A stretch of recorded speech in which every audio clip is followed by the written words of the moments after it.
Chocolate chocolate chocolate. আমার ছেলে আবদুল্লাহ নিভান শুধু চকলেট খায়। চকলেট দিয়ে ব্রেকফাস্ট, চকলেট দিয়ে লাঞ্চ, চকলেট দিয়ে স্ন্যাক, চকলেট দিয়ে ডিনার। ও চকলেট এতই পছন্দ করে, ওর বাবা বাইরে থেকে আসলেই বলে চকলেট দাও। চকলেট তো বলতে পারে না, চকলেট দাও, চকলেট দাও। এই জন্য ওর জন্য চকলেট আনছি আমরা। নিভান, এই যে তোমার জন্য চকলেট, তুমি চকলেট খাও। 4 রকমের চকলেট, 5 রকমের চকলেট আনা হয়েছে। ডেইরি মিল্ক, তারপরে হচ্ছে এটা কী যে বলি, এটার নাম কি দেখি, ডিভিনো। এটার নাম হচ্ছে ডিভিনো। এ 2 রকমের।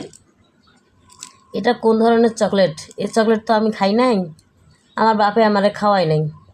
আপনার বাপে আপনারে খাওয়াইছে না খাওয়াই নাই, কমেন্টে জানিয়েন তো। আমার ছেলে